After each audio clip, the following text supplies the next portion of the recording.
Hey, what's going on, guys? It's Jack. Now let's start talking about why healers are unhappy with the state of Dragonflight healing, because there's multiple perspectives that start overlapping each other and making for some very confusing conversations to be able to have. There's a number of players in the game who only Mythic Plus or who only really high-end raid or like kind of push themselves in raid, and they kind of do the other activity just like when they need to, and they don't take it as seriously, they're not as focused on it, and some people have some mixture of both with preference towards one or the other. As a result, there's a lot of confusing discourse going on as to why people are unhappy. So in this video, we're going to kind of merge these things together, talk about the conflict that each side is having, and talk about some potential solutions to those problems, or at least talk about some of the symptoms as to what is bringing this great divide for healing. Now let's start off with talking about raid. Raid healing is burstier than really we've ever seen since maybe Legion. There's constant just yo-yos in terms of health, and when healers are getting geared enough and strong enough, you get to this point where there's this pulsing damage that can happen. You know, like P1 Sarkareth's a good example,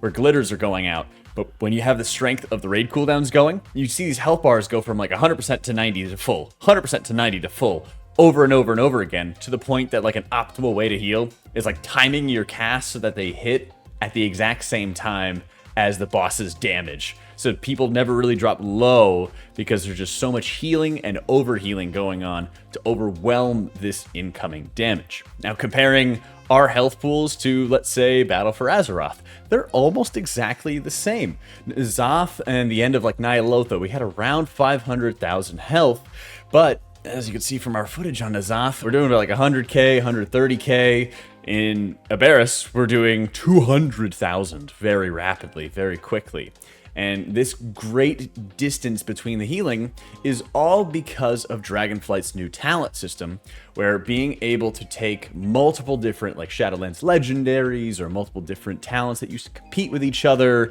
and how they interact with our secondaries and primary stats, it just makes you super powerful relative to a health bar. And that's an important point too, is that healers have been talking about how they feel weak or strong or whatever. And what I'm talking about is you feel strong relative to topping off a health pool, because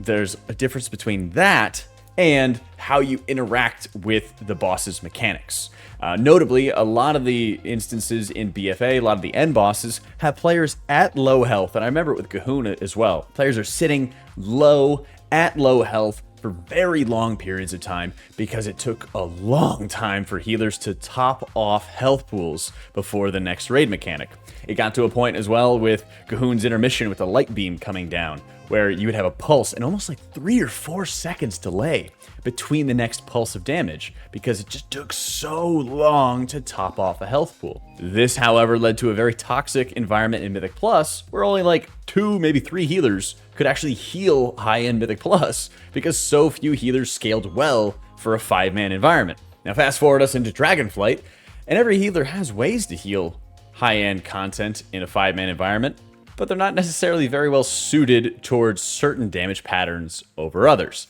namely spot healing. We were okay or good enough, happy enough in Dragonflight Season 1 because there was mostly AoE damage happening all the time. There was way too many kicks, but there's so much AoE damage. Go into Season 2, and while it's a good thing to have different healing profiles, if your talents don't give you a good way of building towards spot healing, and spot healing is heavily required, then you're going to feel absolutely brutalized by these dungeons when you don't feel like you have the resources in these big elaborate talent trees to suit your needs depending on that situation. It also doesn't help that relative to the damage that's going on in the dungeons, healers will feel weak. And I want to highlight this because in Shadowlands Season 4, you were insanely strong relative to the healing checks that went on in that season. You would have some of the crazy high damage we had to contend with when I competed in the Great Push, where as long as I just keep on casting, I will be able to top off these health bars for 28s, 29s, 30s at one point, because the healer strength relative to the damage is super insanely high.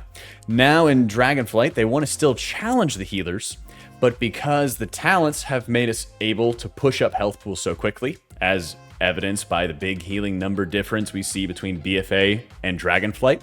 the encounter designers are turning the knob on all the damage, but because our health pools are still low,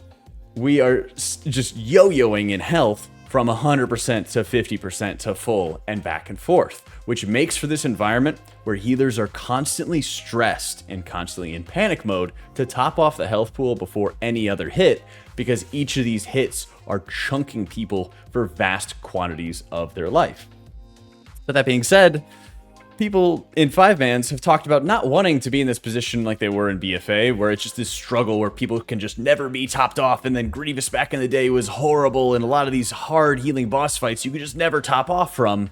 But then Raiders do want to have health pools take a longer time to be topped off, because it's actually challenging and engaging for them to constantly be healing, rather than having the entire second phase of Sarkareth where you just sit there, twiddle your thumbs in DPS because there's almost no damage going out. That is really the big divide between the player base, is that healers, when they're 4 or 5 of them in a raid group, are able to push health pools up so rapidly and quickly that they feel like they're just stepping on each other's toes. You feel like you're overlapping cooldowns, you're not getting value out of your resources, and then there's just a big burst of damage. And if you're not pre-casting, or you're not having players assigned defensives, which have also got a lot of increased value as well, because more damage reduction becomes more valuable when it's hitting you for a larger quantity of your health. So players not using those defensives in raids or 5-mans is insanely noticeable now.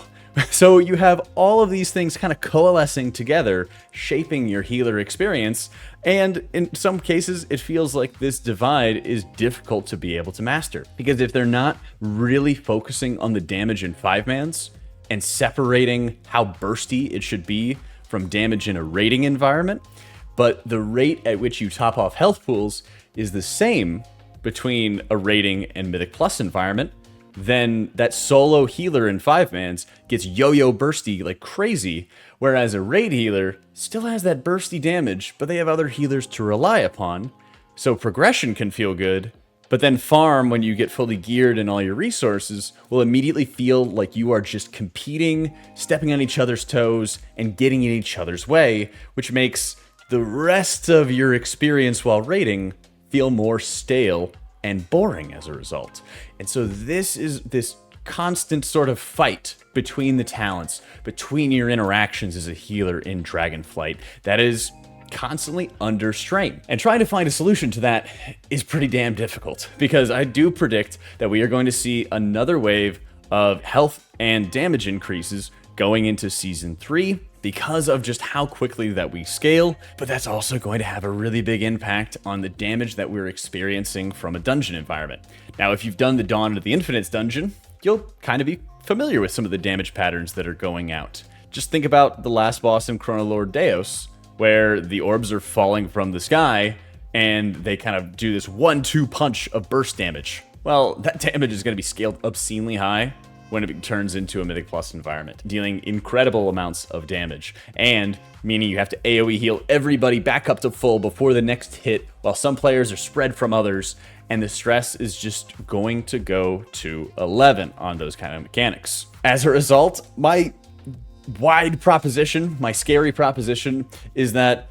they really should, well, if they could go back in time, they really should have nerfed the ever-living daylights out of healers to start off the expansion, but I think the next expansion is probably when they're going to be able to do that and hit the great big reset button on the strength of healers. We can then make raiding more about taking deep amounts of time to top off health pools. But I actually think that they need to have an aura buff for a Mythic Plus environment, which is a really radical idea because it splits the balance between raids and M+. You suddenly are just way more powerful when you walk into a 5-man environment. There's a ton of problems that can happen with it, but I don't really know if there's a better idea out there. And if you have one, let me know. And if you do, also make sure you're subscribed to the YouTube channel. But I think very deeply that there should be that agency for healers, or maybe it needs to be independent variables for the Dragonflight talent trees, where you can just do tons of spot healing and tons of 5-man healing if you spec a very specific way in dungeons, but you could still play into raid builds instead of being like Paladin, where you take all the cool talents for raids and M+. It feels kind of one size fits all. I'm not sure. They have a ton of potential with these talents, but they have caused a lot of deep problems for how healers are experiencing the game. And those who only really M+, or those who only really raid, are both conflicting with each other on their feedback because they're not playing both of the sides, because one change which might benefit rating more might impact Mythic Plusers in a negative way. And trying to merge all of these things together is going to be just one hell of a problem, to be honest. I haven't even mentioned PvP because I don't know enough about it to comment, but I'm sure that PvP healers have their own complaints as well that could probably be related to the Dragonflight talents. They have such amazing potential to make the game fantastic, but when healers are too powerful and topping off a health bar, and counter designers want to challenge those healers, then they make the damage more bursty, and then it can coalesce into this universe where the damage is so yo-yo-y and frustrating and all over the place that when styles change from AoE focus in one season to single target in another, and you're not given the resources to contend with that, and you're usually one of the characters doing a lot of the affixes or mechanics in dungeons as well, a lot of it can coalesce into an unenjoyable experience. Well, they've done a great job of improving the M+ affixes. I think there's a bit further that they could go, but boy, oh boy, there's some challenges that the devs have for healing, and it's honestly not something that's an easy fix, because if it was, they would have done it already. But I hope that this gives a bit of insight as to some of the problems that exist for healers, how it's not some simple problem that they could fix, and how a reset at the start of a new expansion, and possibly dividing some of the strength between 5-mans and raid healing, could actually work out for the better. Thanks so much for watching, guys. Let me know what y'all think, and I'll catch y'all next time.